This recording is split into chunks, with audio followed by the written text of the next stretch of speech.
고린도전서 3장 10절에서 17절 말씀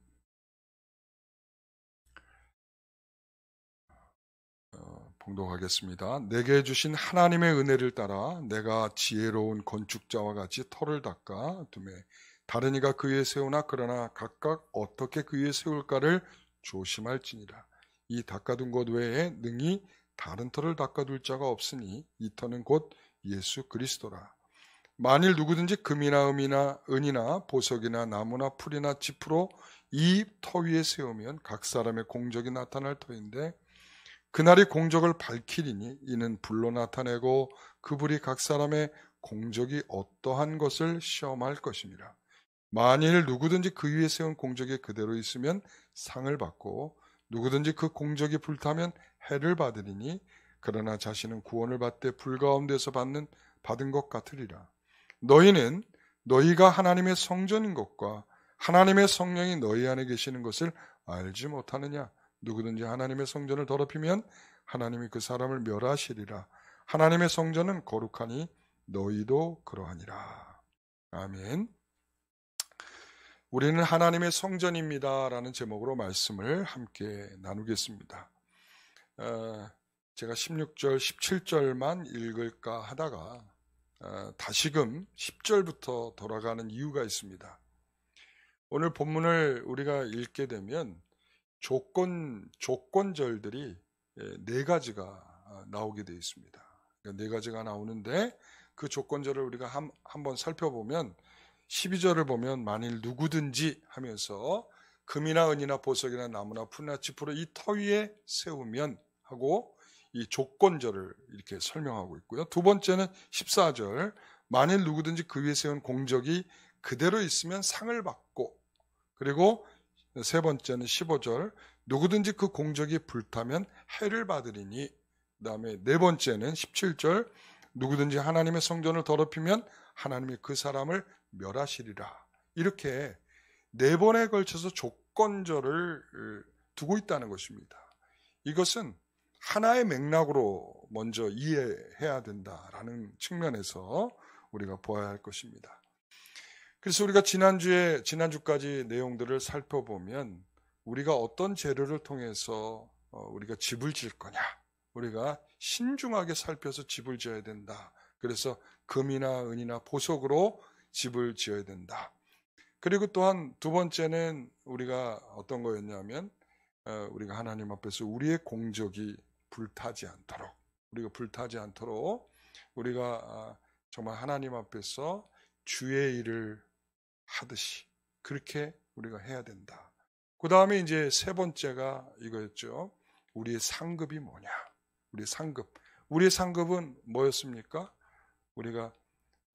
너희는 우리의 영광이요 기쁨이다.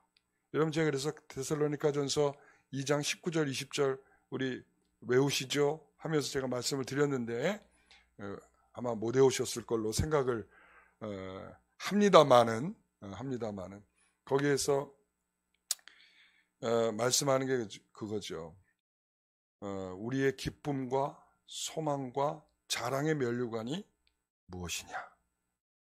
그가 강림하실 때 우리가 우리 주 예수 앞에서 너희가 아니냐?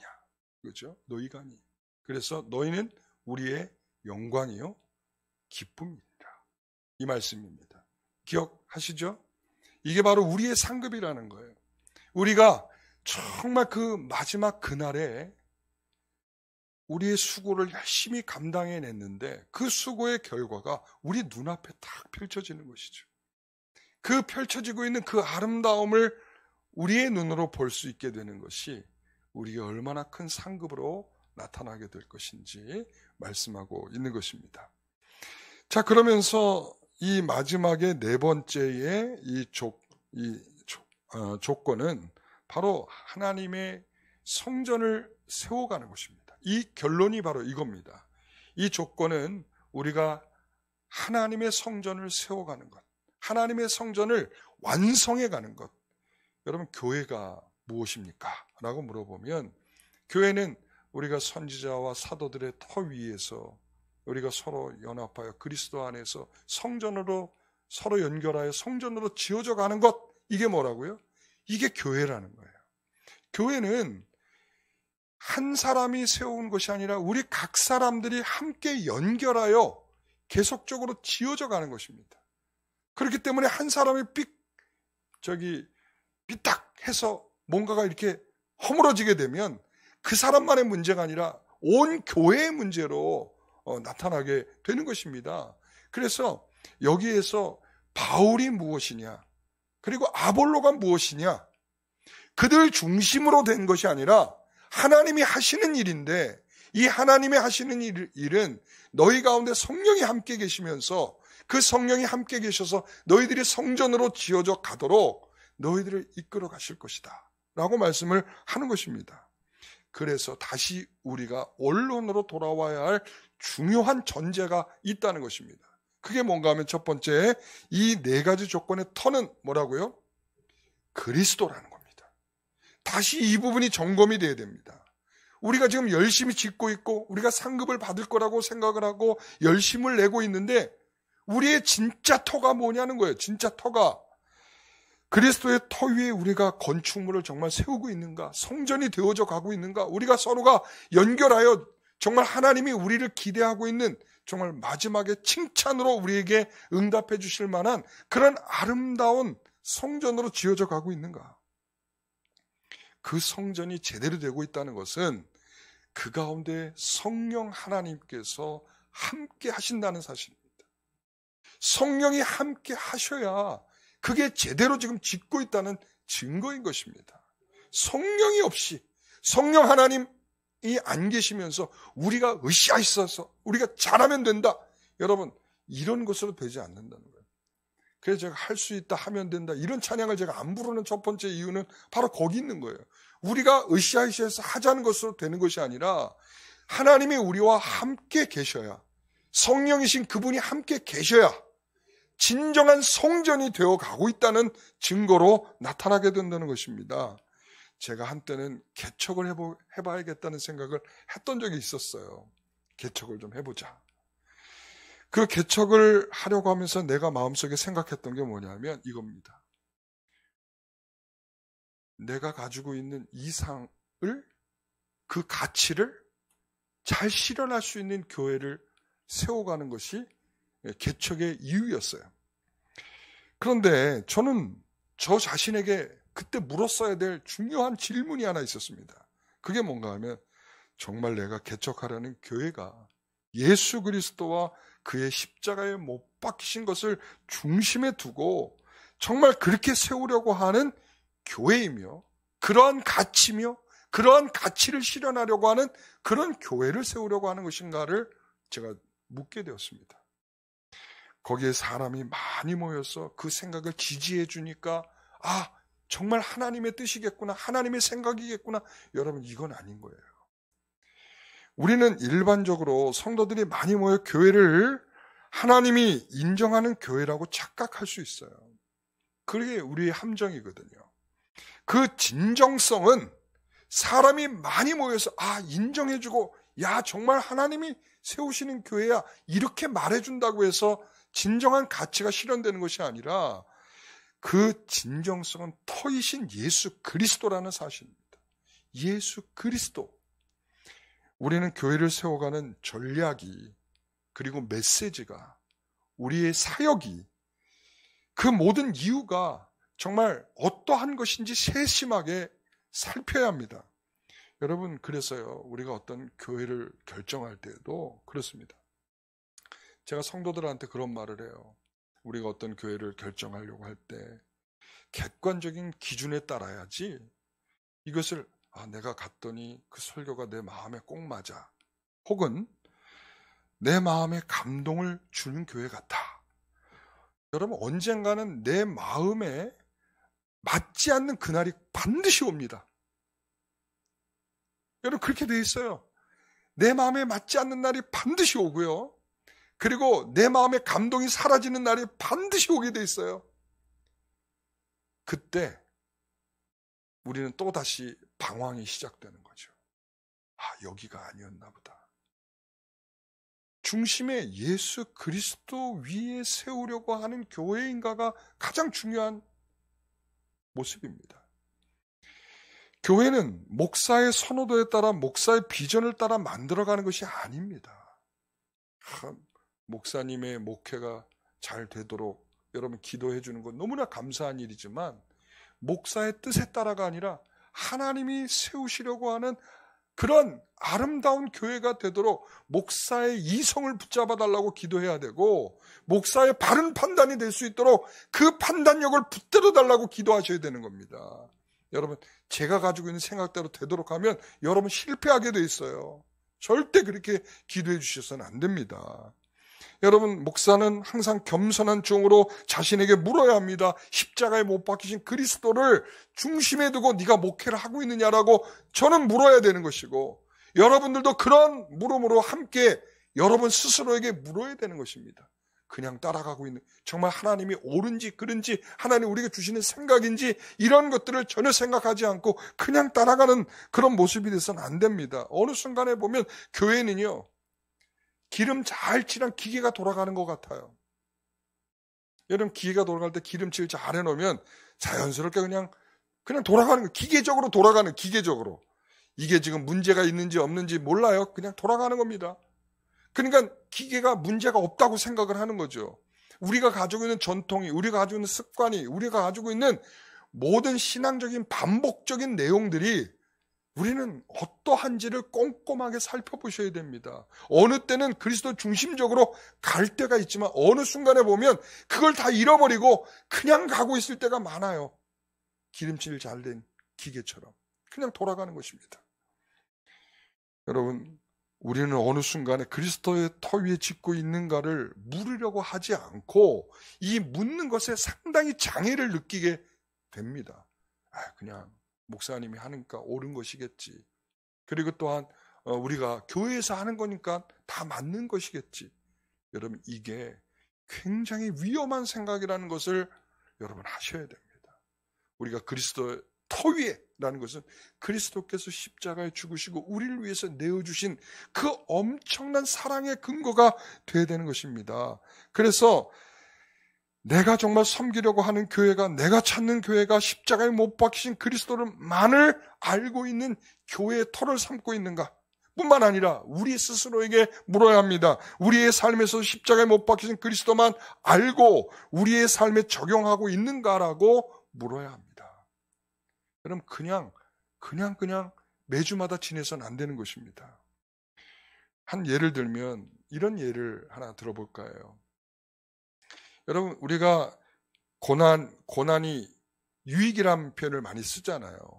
그렇죠? 고난이 너희 유익이다. 왜 유익이죠? 하나님의 율례를, 하나님의 율법을 배울 수 있는 굉장히 중요한 기회를 그 고난에서 얻는 것이죠. 여러분, 그렇다고 해서 그 고난이 우리에게 그냥 그런 것을 가져다 주느냐? 고난이 당신에게 유익입니다. 이렇게 말하면 성질나는 사람들이 있어요. 왜 그렇죠? 전혀 유익이 안 되거든요. 고난 자체가 유익이지 않아요. 여러분, 우리는 그 고난에서 하나님에 대한 소망이 생기고 하나님께 가까이 가고 하나님을 의지해야 되는 그 마음들이 우리 가운데 일어난다면 그 고난은 우리에게 유익입니다. 그런데 그 고난 자체가 우리 어떤 사람에게 고난이 유익이야. 난 유익이라고 생각 안 하고 있는 사람한테 그 얘기를 해봤자 소용이 없는 거예요. 여러분, 실패는 성공의 뭐라면서요? 예? 어머니라면서. 근데 실패하고 지금까지도 못 일어나고 있는 사람들이 허다합니다. 왜 그렇습니까? 그 실패가 주는 교훈을 제대로 얻지 못하기 때문에 그렇습니다. 실패가 성공을 그냥 가져다 주지 않습니다.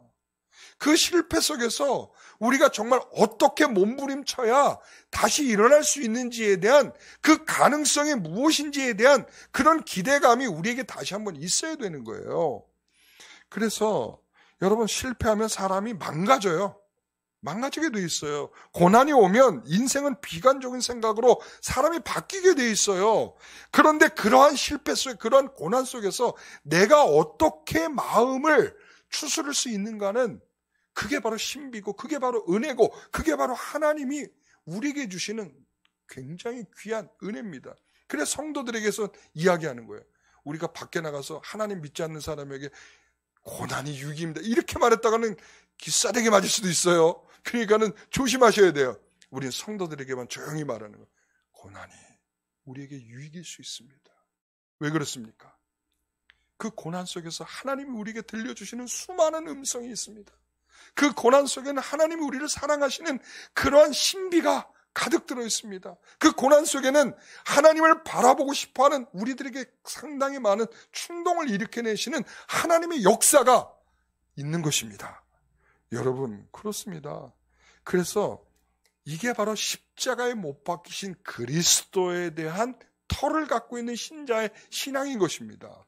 왜 그렇습니까? 우리에게 이렇게 들려주거든요. 손해본다고 걱정하지 마라. 손해본다고 걱정하지 마. 지금 힘들다고 다 포기하지 마라. 왜? 이게 바로 십자가거든요.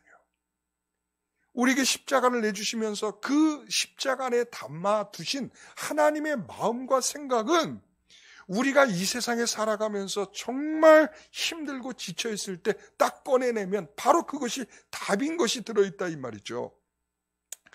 하나님은 망하고 조롱하고 무너지고 죽어가는 가운데서 하나님은 일하시고 계셨어요. 여러분 이 사실을 기억하십시오. 하나님은 그 시간에 무능하셔서 아무것도 안 하시는 분이 아니라 그 시간에도 일하고 계신 분이었다는 것을 기억하십시오. 우리가 십자가에 못 박히신 그리스도만 알고 산다는 것은 바로 그리스도의 방법으로 산다는 것입니다. 우리가 그 터에 집을 짓는다는 것은 그분의 방법으로 사는 거예요. 그 십자가의 마음으로 사는 것입니다. 우리는 현실에서 승리하고 우위에 있어야 하나님의 뜻이 이루어지는 것처럼 생각할 때가 많이 있어요. 하나님 그래서 저에게 능력을 주세요. 하나님 저에게 돈을 많이 주세요. 그래야 제가 교회 일을 하지 않겠습니까? 그러나 교회는 그렇게 일하는 방식을 택하고 있지 않아요. 이미 그것은 세속화되어 있는 것이고 그것은 십자가와 다른 방식으로 교회를 세워가는 사람들의 말인 것입니다. 그래서 교회가 돈이 있어야 무슨 대우를 받지. 이건 벌써 교회가 틀려먹은 거예요. 우리는 그런 방식으로 교회가 되는 것이 아니라 여러분 우리가 보십시오. 가장 핍박이 많을 때가 가장 신앙이 좋은 신자들이 나타날 때인 것입니다. 여러분 우리가 가장 어렵고 힘든 그 시절을 살아낸 성도들이 우리의 지금 풍요로움을 살고 있는 성도들보다 훨씬 더 저는 신앙이 좋았다라고 생각을 합니다. 그렇다면 어디에 하나님의 방식이 있는지가 눈에 보이지 않습니까? 그렇다고 억지로 가난해지려고 하진 마십시오. 여러분 그 가운데 가난하다고 문제가 아니라 정말 우리 중심에 심령이 가난한 자가 되어 하나님께서 우리에게 주시는 부요에 대한 감사가 하나님의 역사를 나타나게 하는 중요한 방식이라는 것이죠. 여러분 아이러니한 일입니다. 이것이 아이러니입니다. 모자라고 약할 때 하나님의 일하심이 분명하다는 것입니다. 왜? 그게 십자가니까요. 그게 교회의 간판이니까요. 교회의 간판은 십자가인데 우리는 자꾸 능력과 권능과 이러고 있단 말이죠. 자세가 틀렸다는 거예요. 우리가. 그래서 우리는 시대의 조건과 위기와 고난과 도전과 시험 앞에서 어떻게 답을 하시겠습니까? 우리의 터가 분명하다는 것을 어떻게 표현하시겠습니까? 그러므로 우리는 실패하고 약해지는 것을 겁내지 마시기 바랍니다. 우리의 삶의 문제가 그렇다고 쉽지는 않더라도 하나님께서는 십자가에 못 박히신 예수께서 하나님의 가치를 담아 우리에게 주셨듯이 우리의 삶을 그렇게 살아가도록 하나님이 이끌어 가실 줄 믿습니다. 여러분, 제가 여기서 꼭 말씀드리고 싶은 것은 이겁니다. 자, 그 터가 뭐라고요? 예수 그리스도. 우리가 이것만큼 이제 안 잊어버리겠죠? 우리 교회와 성전이 지어져 가야 될 터는 뭐라고요? 예수 그리스도입니다. 그러면 예수 그리스도는 다른 말로 하면 예수 그리스도께서 십자가에 못 박히신 그것입니다. 그러니까 이게 그 터라고 말하는 것이 바로 그거거든요. 여러분 여기에 담겨있는 하나님의 진정성을 느끼십니까? 여러분에게 정말 이 진정성이 오감으로 열려져야 됩니다. 그러니까 이게 머리로 이해된 내용이 아니라 그분이 나를 위해서 십자가에 죽으셨어 라는 것이 아니라 진정성은 뭐예요? 여러분, 진정성. 남자가 여자에게 사랑을 고백할 때 사랑합니다 라고 말하는 것과 정말 꽃다발을 하나로 안고 사랑합니다 하는 것과 같아요, 달라요? 전 몰라요. 여자분에게 묻는 겁니다. 같아요, 달라요? 네, 달라요? 네. 어떻게 다를까요? 그 꽃을 매개로 해서 내가 당신을 얼마나 사랑하는지를 담아서 주는 거죠. 그게 바로 진정성이라고 하는 것은 어떻게 느껴지냐면 분명히 어떤 것을 감각하도록 해서 정말 그것이 내 것으로서의 느낌이 분명해야 되는 거예요. 그 느낌이 단순히 짐작이 아니라 아까 제가 무슨 표현했어요? 오감으로 우리가 그것을 감각할 수 있어야 돼요. 어떻게 냄새 맡죠? 어떻게 보지요? 네? 어떻게 맛을 보죠? 여러분 어떻게 하는 것입니까? 그런데 사실은 이 진정성 있게 우리에게 내놓으신 그 안에 내포되어 있는 것들은 우리에게 오감으로 답을 주고 계세요. 우리가 마음이 아플 때 우리의 마음을 쓰다듬어 주시는 그 은혜가 있고요. 그리고 또 우리가 볼 수 없는 것을 보도록 하게 하시는 굉장한 은혜가 있고요. 그리고 다른 사람은 느끼지 못하는데 내가 느낄 수 있는 그런 굉장히 열려져 있는 감각적 느낌이 있단 말이죠. 그러니까 다른 사람은 밍밍한데 나는 눈물을 흘리면서 있는 거죠. 사랑하는 성도 여러분, 그분의 진정성은 그분의 아들을 내어주셨다는 거예요. 그분의 진정성은 그 마음 아프고 슬프고 아픔을 친히 받으시면서 우리에게 그분을 내어주셨다는 사실입니다. 여러분이 그것을 그 진정성 위에 기초로 세워지는 것이 바로 우리 성전이요 교회다. 이렇게 표현하는 것입니다. 그러면 두 번째 한번 보겠습니다. 두 번째 그런 기초에 짓는 것이 성전입니다. 자, 16절 같이 읽어봅니다. 너희는 너희가 하나님의 성전인 것과 하나님의 성전이 너희 안에 계시는 것을 알지 못하느냐. 안다는 거예요? 알지 못한다는 거예요? 모른다는 거예요. 여러분, 이 바울이 자꾸 이런 표현을 쓰고 있어요. 그들이 안다고는 하는데 그 지혜가 충만하다고 말은 하는데 정작 모른다는 거예요. 그리고 가지고 있는 지식이 뭘 만들어내냐면 고린도서 8장 1절에 보면 지식은 교만하게 하며 이렇게 돼 있어요. 그들이 가지고 있는 지식으로는 지혜로는 어디를 향하고 있냐면 교만한 것으로 가는 거예요. 왜? 하나님의 지혜는 더욱 겸손케 하는 것인데 이 교만해진다는 것은 뭐냐면 하나님의 지혜가 아니란 말이죠.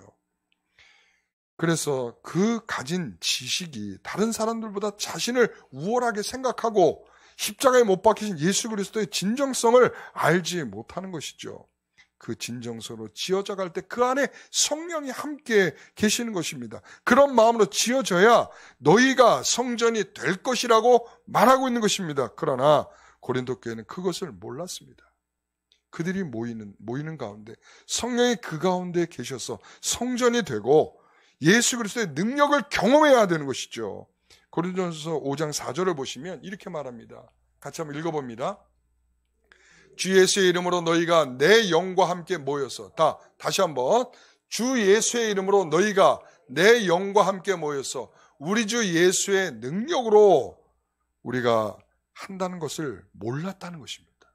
항상 모이면 내 능력이 아니라 그리스도 예수의 능력으로 라고 하는 것으로 일을 해야 되는데 그들은 대표적으로 나타나는 게 지금까지 우리가 고린도전서 뒤에 나타날 거 말고 앞쪽에 이 내용을 계속적으로 보면 그들에게 나타나 지금까지 사도 바울이 이것을 계속 이와 같이 1장 10절 이후부터 지금까지 이렇게 계속 설명하고 있는 이유가 뭐예요? 그들 가운데 있는 이 분열과 분쟁이란 말이죠. 그러니까 너희들 가운데 정말 성령이 함께 계시다면 너희들과 이 분쟁과 분열이 일어나는 것이 옳겠냐는 거예요. 그러니까 너희 가운데 정말 성령이 계신 게 맞냐라고 지금 말하고 있는 거죠. 그래서 네 번째 조건 뭐라고 그래요? 자, 다시 한번 보십시오. 이 표현, 더 강력한 내용으로 이제 옮겨가는 거예요. 뭐냐면 교회의 멸망에 가담한다면 그것은 멸망이다, 이거예요. 이 표현이 사실은 어떤 표현이냐면 굉장히 무서운 표현이에요. 너희들이 교회를 허문다면 너희를 철거해버리겠다, 이런 뜻이에요. 이게 좀 굉장히 과격한 표현. 너희를 철거한다면 어떻게 되는 거예요? 그러니까 이게 지금 우리가 뭘 세워가고 있는 거죠? 성전을 세워가고 있는 거죠. 그런데 그 터가 제대로 돼 있지 않다 보니까 그 터에 너희들이 세우고 있는, 열심을 내고 세우고 있는데 그 가운데 누가 안 계셔? 성령이 안 계셔. 그러니까 그래서 점점 그것이 약화되고 그 성전으로서 의미가 없게 되고 하니까 그 어떻게 되겠어요? 이스라엘의 성전이 무너지듯이 하나님께서 그 성전을 무너뜨려 버리겠다, 철거해 버리겠다는 거예요. 여러분, 오늘날 우리 교회가 명심해야 될 말입니다. 교회가 철거된다는 게 무슨 뜻일까? 제가 곰곰이 고민하며 기도했어요. 그랬더니 제 생각이 이런 생각, 봐라, 요즘에 교회들이 점점 약화되면서 교회가 점점 사라지고 있지 않니? 교회가 이제 조금씩 지금 사라져가고 있어요. 많은 사람들이 교회를 개척하고, 그리고 교회를 개척하면 성도들이 올 거라고 기대하고 그렇게 교회를 세워갔어요. 그러나 교회가 점점 철거되고 있어요. 저는 이 부분이 우리에게도 굉장히 우리는 10년 후에 철거될지 20년 후에 철거될지 우리 모릅니다. 왜? 우리가 그리스도를 정말 중심에 두고 그분의 터 위에 교회를 계속 세워가지 아니하면 우리도 언제 철거될 교회가 될지 모른다는 말씀이죠. 되게 무섭고 두려운 표현입니다. 여러분, 그래서 17절 다시 한번 읽어봅니다. 누구든지 하나님의 성전을 더럽히면 하나님이 그 사람을 뭐한다? 멸하시리라. 멸하시겠다는 거예요. 철거해버리시겠다는 것입니다. 이 경고는 고린도 교회만이 아닌 누구에게? 우리에게도 주는 경고입니다. 어떤 지도자들은 그들의 행동 때문에 스스로 파멸될 수 있지만 교회의 많은 사람이 그들의 행동을 보면서 유혹을 받게 될 것입니다. 아, 이렇게 해도 괜찮구나.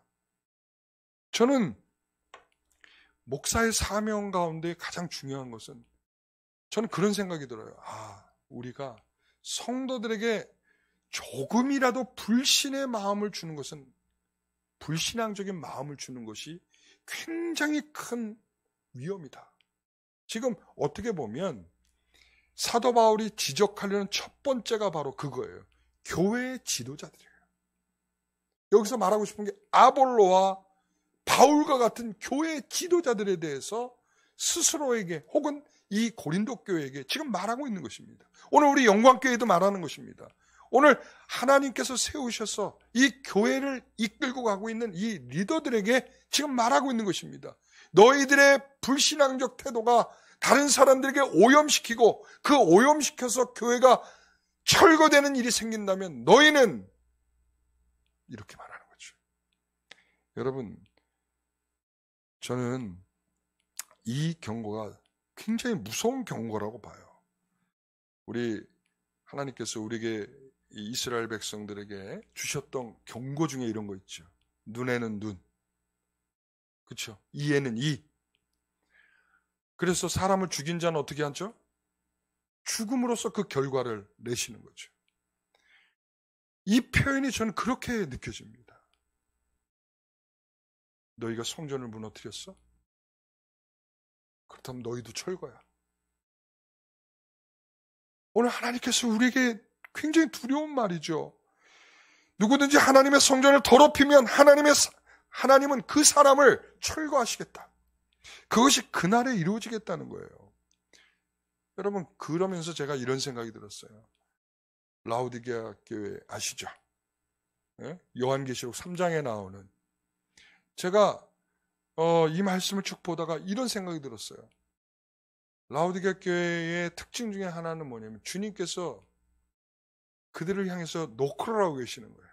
어디에 서서? 문 밖에 서서. 지금 그들의 교회가 어떤 교회인 겁니까?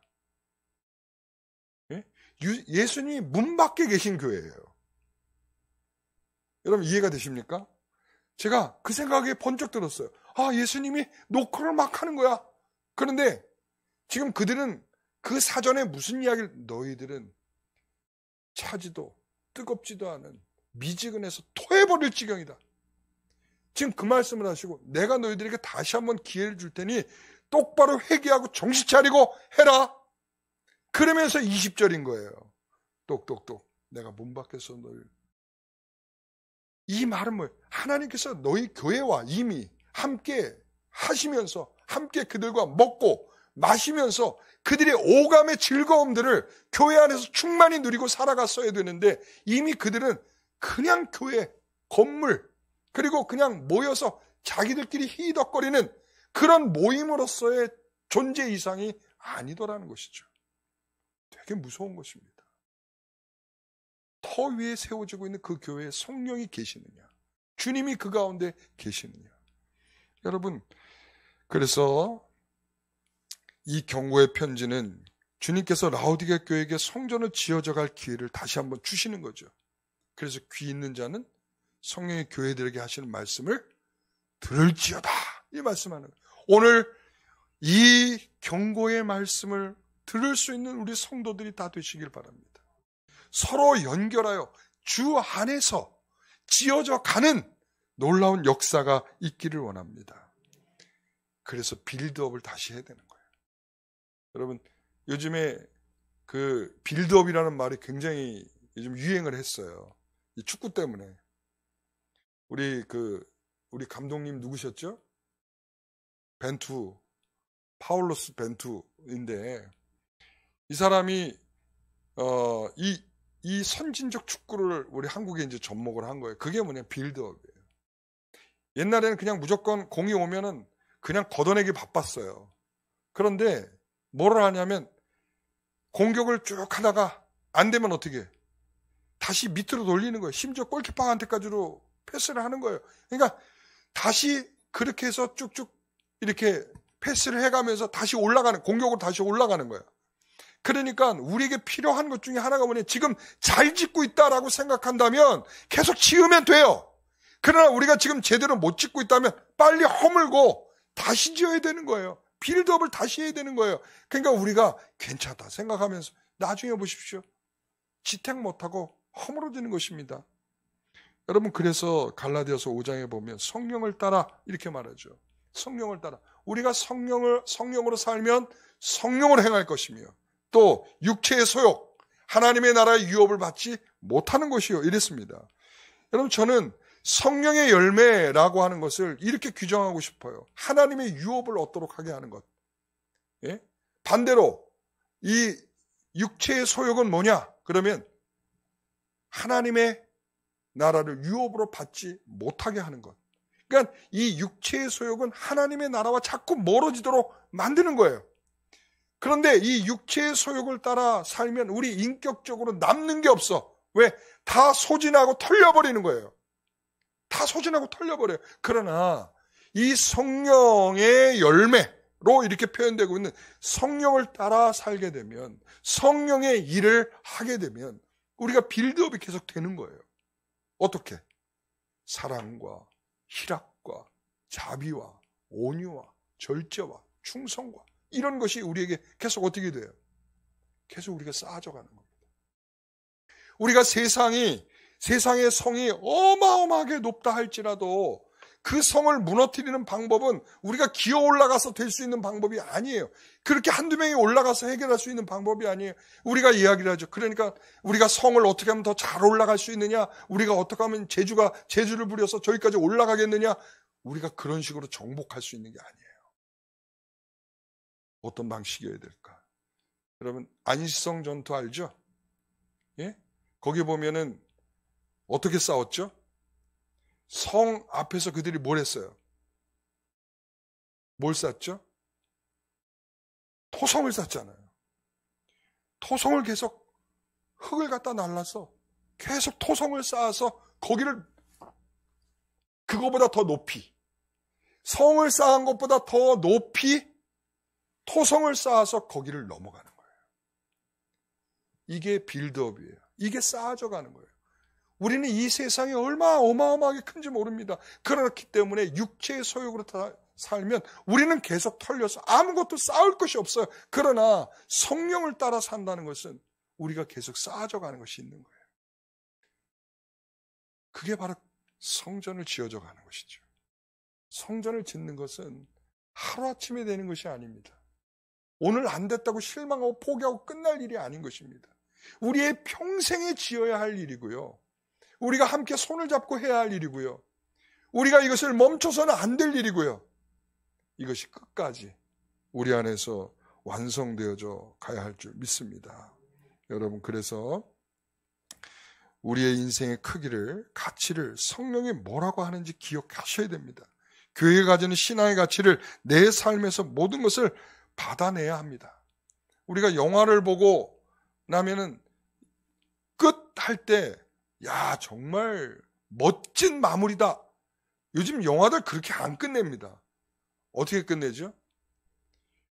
보는 사람에게 끝을 상상하도록 끝을 내요. 별로 안 좋아요.